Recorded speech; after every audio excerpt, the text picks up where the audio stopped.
Welcome to back और YouTube education channel. तो इस वीडियो में मैं आप लोग के साथ बात कर रही हूँ स्टैंडर्ड 7 चैप्टर नंबर 3 सच्चा हीरा का पार्ट 2। दोस्तों ये पार्ट नंबर 1 मैंने आप लोग को डिस्क्रिप्शन बॉक्स में लिंक दे दिया है। तो अगर आप लोग को हमारा वीडियो पसंद आ रहा है तो लाइक सब्सक्राइब शेयर कीजिए। Page number 15। तीनों औरतों की बात सुनकर चौथी स्त्री चुपचाप बैठी थी। अब तीन औरत जब बीच में बात कर रहे थे, वहाँ पे 4 औरत बैठे थे। अब समझ लो यहाँ पे ये 4 औरत बैठे हैं। अब ये तीनों ने तो बहुत ही लंबे लंबे फेंके, इतने लंबे फेंके कि पूछो मत, है ना। अब इन सब की एक ने बोला तो दूसरी ने बोला, दूसरी ने बोला तो तीसरी भी बोली। तो इन सब लोगों ने बहुत ही लंबे फेंके, लेकिन वहाँ पे 4 स्त्री थी। तो आप सोच रहे होंगे कि 4 स्त्री थी तो 3 स्त्री ने सिर्फ क्यों फेंके, चौथी स्त्री ने क्यों नहीं फेंके। अब चलो हम चौथी स्त्री के बारे में बात करते हैं। जब तीनों ने बहुत ही लंबे लंबे फेंक दिए तो चौथी स्त्री जो थी वो बहुत ही चुपचाप बैठी थी। वो सबकी बात जो है वो ध्यान से सुन रही थी। उसने अपने बेटे के बारे में कुछ नहीं कहा, जबकि तीनों स्त्रियां तो लंबे लंबे अपने बेटों के बारे में फेंके जा रही थी। पहली ने उसे टोकते हुए कहा, यानी कि जो सबसे पहले जिसने कहा था उसने तीसरी को टोकते हुए कहा कि क्यों बहन तुम क्यों चुप हो।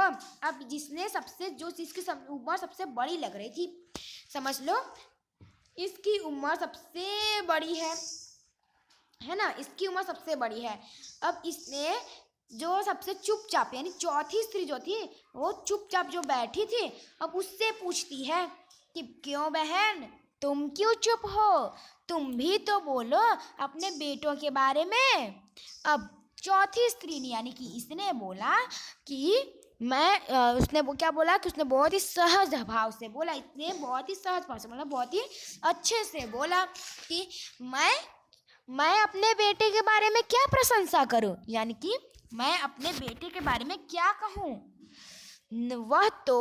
वह न तो गंधर्व सा गायक है ना, जिसने जो पहली स्त्री थी उसने बोला था।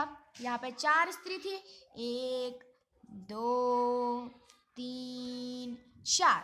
अब कौन बोल रही थी, जो चौथी स्त्री थी ना उसने बोला पहली स्त्री से कि भाई मेरा बेटा तो गंधर्व सा गायक नहीं है। जिसने कौन फेंका था, ये सबसे पहली वाली स्त्री ने फेंका था कि मेरा बेटा गंधर्व सा गायक है।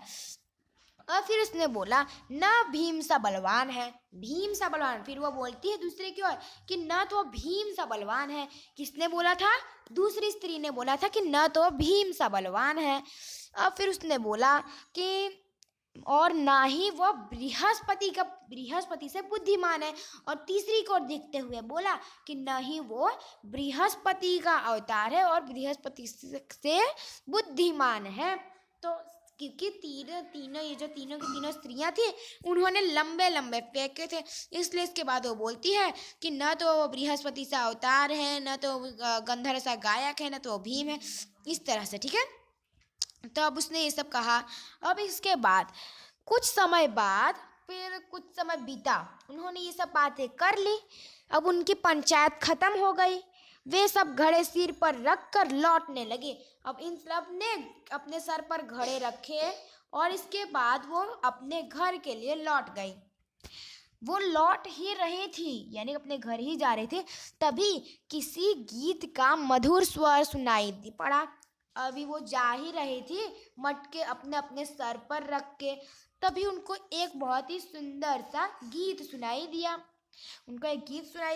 अब उन्होंने बोला सुनो। सुनकर पहली स्त्री ने बोला, यानी कि ये जो पहली स्त्री थी उसने ये गीत अपने कानों से सुनी। फिर उसने बोला कि सुनो। उसने क्या बोला, सुनो मेरा हीरा गा रहा है। उसने क्या बोला कि सुनो यही है मेरा हीरा, ये मेरा हीरा गा रहा है। क्योंकि उसने क्या फेंका था कि मेरा बेटा जो है वो गंधर्व सा गायक है ना। अब उसने बोला कि सुना तुम लोगों ने सुना उसका कंठ कितना मधुर है। अब वह लड़का गीत गाता हुआ उसी रास्ते से निकल गया। अब वो यहाँ पे क्या होता है कि यहाँ उसकी माँ घड़े लेकर जा रही है और यहाँ से वो लड़का उसी रास्ते से निकल जाता है, उसी रास्ते से वो चला जाता है अपनी माँ की ओर बिना ध्यान दिए। अब इतने में दूसरी स्त्री का बेटा उधर से आते दिखाई दिया, इतने में दूसरी स्त्री का बेटा उधर से आते हुए दिखाई दिया। अब यहाँ पे एक दूसरी स्त्री आती है, अब उसका भी बेटा जो है उधर से आ रहा था। उसका बेटा क्या किया, अब उधर से उस पहली स्त्री का तो बेटा चला गया गाते हुए गाना, है ना। अब दूसरी स्त्री का बेटा आता है। चलो, अब दूसरी स्त्री उसे देखकर गर्व से बोल उठी है। अब वो दूसरी स्त्री जो थे वो उसे देखकर गर्व से बोल उठती है, देखो वह मेरा लाडला बेटा आ रहा है, शक्ति और सामर्थ्य में इसकी बराबरी कौन कर सकता है। वह यह कह ही रही थी कि उसका बेटा भी उसकी ओर ध्यान दिए बिना ही चला गया। वो अब उसका बेटा जो था वो बहुत ही हट्टा खट्टा और बहुत ही शक्तिशाली आ रहा था, और तभी बहुत ही वो ज़्यादा ही शक्तिशाली था। अब वो उधर से अपनी माँ की ओर बिना ध्यान दिए निकल गया, बिना अपनी माँ की ओर ध्यान दिए। वे कुछ आगे बढ़ी तो एक तीसरी स्त्री का भी बेटा उधर से संस्कृत का श्लोकों का पाठ करता हुआ आता है। अब पहली का तो गया, दूसरी का भी गया, अब बची कौन, तीसरी का बच्चा जो था वो क्या करता है, संस्कृत का श्लोक करता है। क्या करता है, संस्कृत का श्लोक करता हुआ आ रहा था। उसके उच्चारण से ऐसा लग रहा था मानो उसके कंठ में साक्षात सरस्वती विराजमान हो। अब वो जब बोल रहा था, श्लोक कर रहा था, तो ऐसा लग रहा था सच में उसके कंठ में सरस्वती का निवास हो और सरस्वती विराजमान हो। तीसरी स्त्री ने गदगद स्वर में कहा, देखो यही है मेरे गोद का हीरा। ये जो तीसरी स्त्री थी उसने बोला, देखो ये मेरे गोद का हीरा है, इसे कौन बृहस्पति का अवतार नहीं कहेगा। यानी कि अब इसको कौन बृहस्पति का अवतार नहीं कहेगा। परंतु उसका बेटा भी उसके सामने ध्यान दिए बिना चला गया। उसके बेटा संस्कृत का श्लोक करता है, उसके ध्यान से अपनी माँ की ओर बिना ध्यान दिए चला गया। अब वह अभी थोड़ी ही दूर गया था कि चौथी स्त्री का बेटा अचानक उधर से आ निकला। अब यहाँ पे जो भोली भाली चुपचाप बैठी थी एक स्त्री जिसने कुछ भी नहीं कहा था, अब उसका बेटा जो है वो संस्कृत का श्लोक कर रहा था। क्या कर रहा था, संस्कृत का श्लोक। ये जो स्त्री है उसका बेटा यहाँ है, उसका बेटा शांति से आ रहा था। वह देखने में बहुत ही सीधा साधा था, ठीक है। अब वह देखने में बहुत ही सीधा साधा था और बहुत ही सरल प्रकृति का लग रहा था, मानो कि उसके अंदर कुछ भी विराजमान नहीं है, और वो कोई भी गंधर्व सा गायक भी नहीं है, और ना ही वो भीम सा बलवान है, और ना ही वो ज़्यादा बुद्धिमान है। वो तो एकदम सादा सा था।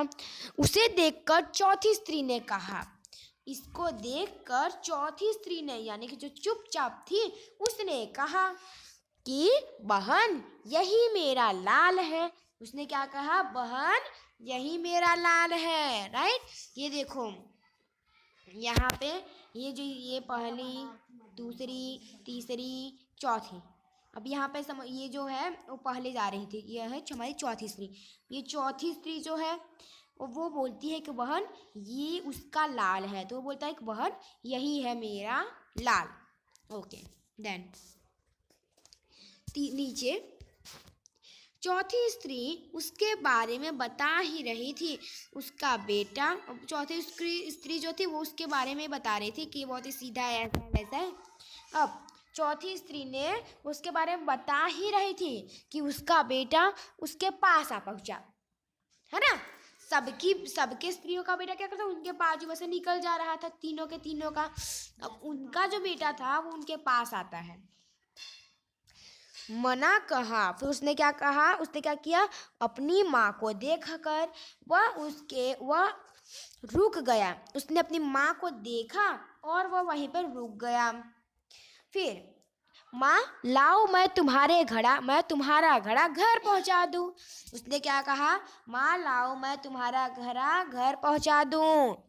मना करने पर भी उसने माँ के सर से पानी से भरा घड़ा उतार कर अपने सर पर रख लिया। उसकी मम्मी ने ना पाड़ी थी, पर फिर भी उसने अपनी मम्मी के सर पर से ये घड़ा उतार लिया और घड़ा उतार कर उसने अपने सर पर रख लिया। देन अब उसने पानी का भरा पूरा जो घड़ा था, अपनी उसकी मम्मी पानी भर कर लेके जा रहे थे, उसने अपना ऊपर वो घड़ा रख लिया, सिर पर रखा और घर की ओर निकल पड़ा। वो पानी से भरा हुआ घड़ा उसने अपने सिर पर रखा और इसके बाद वो घर पर चला गया। तो अगर आप लोग को हमारा वीडियो पसंद है इसे लाइक सब्सक्राइब शेयर कीजिए। और इसके बाद पार्ट 3 और शब्दार्थ मुहावरे अभ्यास में मैं आप लोग को पार्ट 3 में करा दूंगी।